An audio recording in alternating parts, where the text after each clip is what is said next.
Hello students, first question का second question हम कर रहे हैं। तो सेकंड वाला जो प्रश्न है इसमें है 5 पेंसिल व 7 कलमों का मूल्य 50 रुपये हैं, जबकि 7 पेंसिल व 5 कलमों का मूल्य 46 रुपये है। तो एक पेंसिल और एक कलम का मूल्य हमें ज्ञात करना है। तो इससे सबसे पहले तो हम क्या करेंगे, रैखिक समीकरण बनाएंगे। रैखिक समीकरण बनाने के बाद में फिर उसको हम हल करेंगे। तो मानेंगे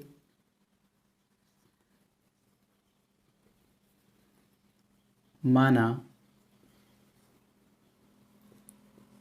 एक पेंसिल का मूल्य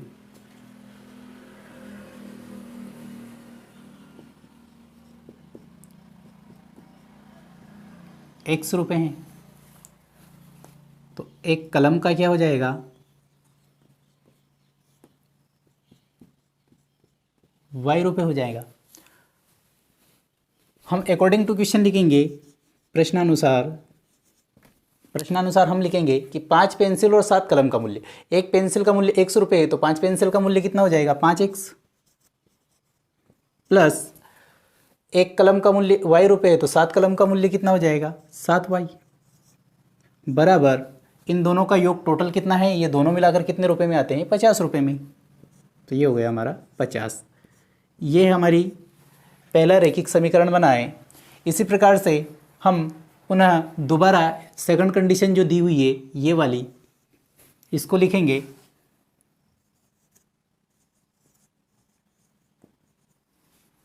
अगेन AQ। पुनः प्रश्नानुसार दोबारा हम इसको हल करेंगे। अब 7 पेंसिल व 5 कलम का मूल्य, एक पेंसिल का मूल्य 100 रुपये है, तो 7 पेंसिल का मूल्य कितना हो जाएगा, 7x। तो ये हो जाएगा 7x, प्लस एक कलम का मूल्य y रुपये है, तो 5 कलमों का मूल्य क्या हो जाएगा, 5y, बराबर दोनों का योग कितने में आते हैं, ये 46 रुपये में। ये समीकरण 2। समीकरण 1 और 2 से हम हल करेंगे और इसके मान लिखेंगे। समीकरण 1 से x और y के मान निकालेंगे हम। तो इसके लिए हम इसमें मान रखेंगे, x का मान रखते जाएंगे, y का मान प्राप्त करेंगे, या फिर y का मान रखते जाएंगे और x के मान प्राप्त करेंगे। तो यहाँ पर समीकरण 1 को थोड़ा सिंपल कर लेते हैं, अपन सरल करते हैं। तो ये हो जाएगी 7y बराबर 50 माइनस 5x। तो y बराबर क्या आ जाएगा, y बराबर आ जाएगा 50 माइनस 5x बटे 7। अब यहाँ पर हम x का ऐसा मान रखें कि 7 से भाग लगाने पर वह संख्या हमें पूर्णांक के रूप में प्राप्त हो, क्योंकि हमें इसका ग्राफ पर प्रदर्शन करना है। पॉइंट में भी आ जाएगा तब भी कोई दिक्कत नहीं, लेकिन पॉइंट में हमें प्रदर्शित करने में थोड़ी सी समस्या होगी, और थोड़ी सी गलती के बाद में हमें जब आखिरी में दोनों के ग्राफ खींचेंगे तो थोड़ी बड़ी गलती हमें नज़र आने लगेगी। इसलिए हम यहाँ पर ऐसा मान रखें कि वो पूर्णांक के रूप में हो। तो यहाँ पर अगर हम x का मान अगर 10 रखते हैं तो ये हो जाएगा 50, और 50 में से 50 घटाएंगे तो 0, और 0/7 यानी कि y का मान हमें क्या प्राप्त हो जाएगा, 0। तो इसके लिए हम पहले यहाँ पर एक टेबल बना लेते हैं। 2 या 3 मान हमको इसमें निकालने रहते हैं, x और y। अगर आप सिर्फ 2 मान निकालते हो तब भी आंसर सही होगा, या आपका सवाल सही होगा, आप ग्राफ पर उसको प्रदर्शित कर सकते हैं। यहाँ पर हम 2 ही मान निकाल कर देखते हैं। तो सबसे पहले हम यहाँ पर लिखेंगे x बराबर 10 रखने पर,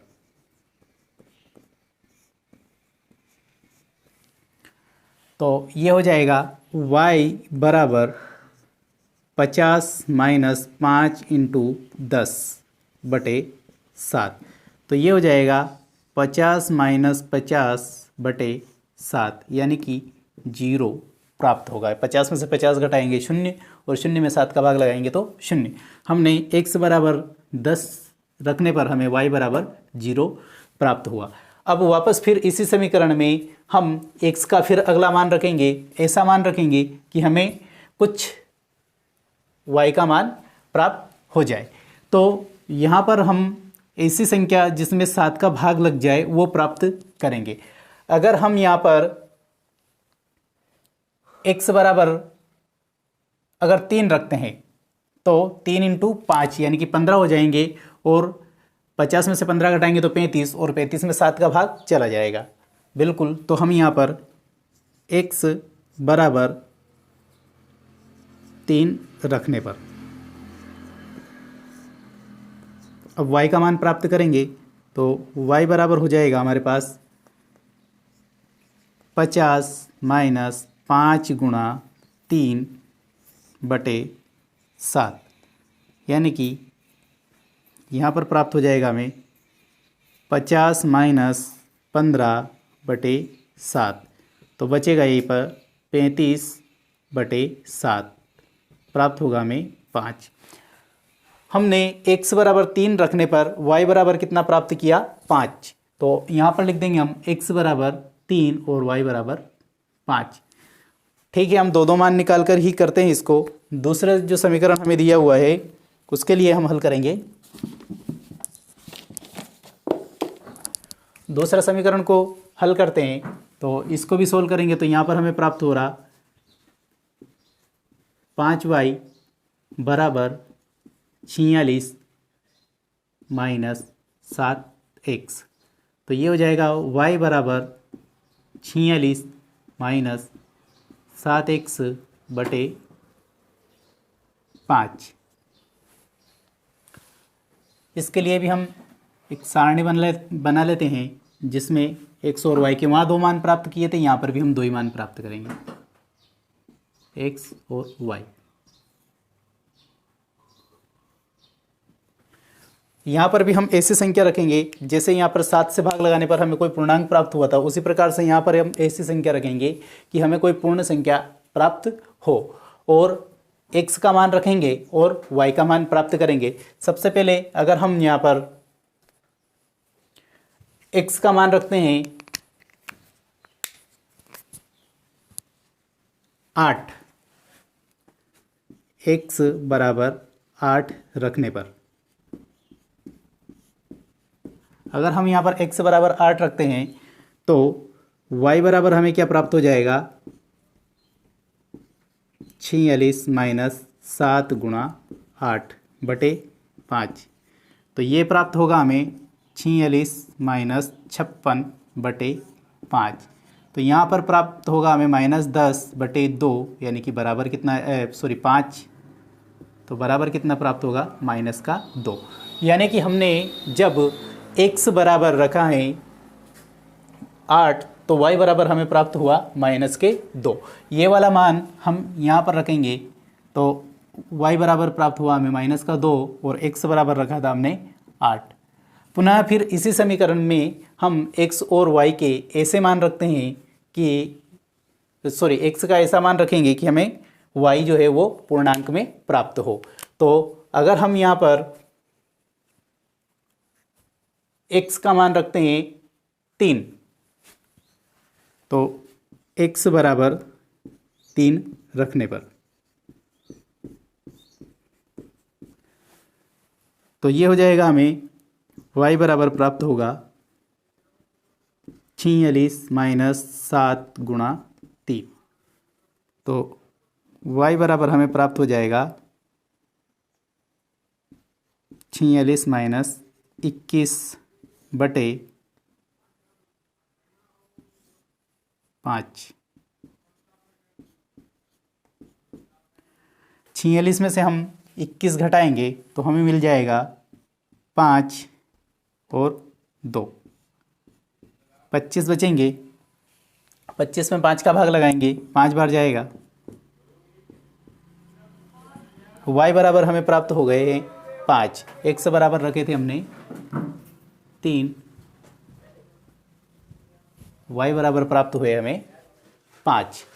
इस प्रकार से यहाँ पर भी हमने समीकरण 2 से भी x और y के 5 दो मान प्राप्त किए, और समीकरण 1 से भी x और y के 2 मान हमने प्राप्त कर लिए। इन दोनों मान की सहायता से हम ग्राफ पर इसका निरूपण करेंगे। समीकरण 1 से प्राप्त x और y के दो मान यहाँ पर है और समीकरण 2 से प्राप्त x और y के दो मान ये हैं। इन दोनों टेबल की सहायता से हम वापस फिर ग्राफ पर प्रदर्शित करेंगे, रेखाएं खींचेंगे। तो इसमें पहले में x का मान 10 है तो y 0 है, ये x बराबर 10 और इस पर y बराबर 0, यानी कि ये यहाँ पर हो जाएगा 10 और 0। फिर x बराबर 3 पर y बराबर 5 है तो x बराबर 3 और y बराबर 5, तो ये 5 और 3, तो यहाँ पर लिख देंगे हम 3 5। इसको हम स्केल की सहायता से मिला देंगे।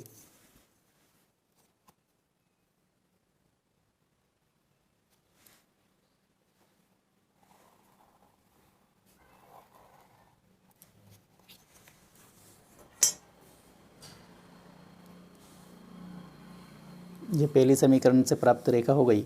उसी प्रकार से समीकरण 2 से जो प्राप्त रेखाएं हैं, निर्देशांक है, उससे प्राप्त करेंगे रेखाएं।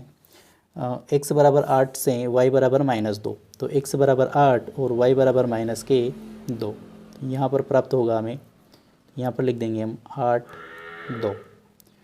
फिर x बराबर 3 पर y बराबर 5, तो ये x बराबर 3, इस पर y बराबर 5, तो ये हो जाएगा 3 5।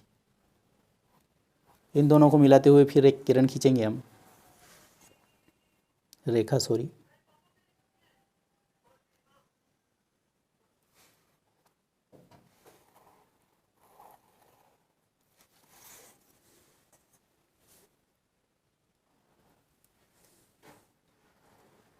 अब दोनों रेखाओं ने जहाँ पर एक दूसरे को काटा वो बिंदु ये है, तो यहाँ पर हम x और y के मान प्राप्त करेंगे। तो यहाँ से हम x पर लंब डालेंगे,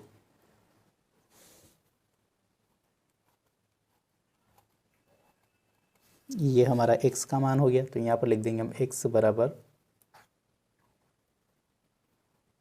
3। इधर से y पर लंब डालेंगे, प्राप्त हुए यहाँ पर y बराबर 5, ये प्राप्त हो गया हमें y बराबर 5। ये दोनों हमारे x और y के मान, इस प्रकार से हमें ये इसके आंसर प्राप्त होते हैं। ये क्वेश्चन नंबर पहले का दूसरा जो है उसको ग्राफ पर हमने निरूपित कर दिया है। Thank you.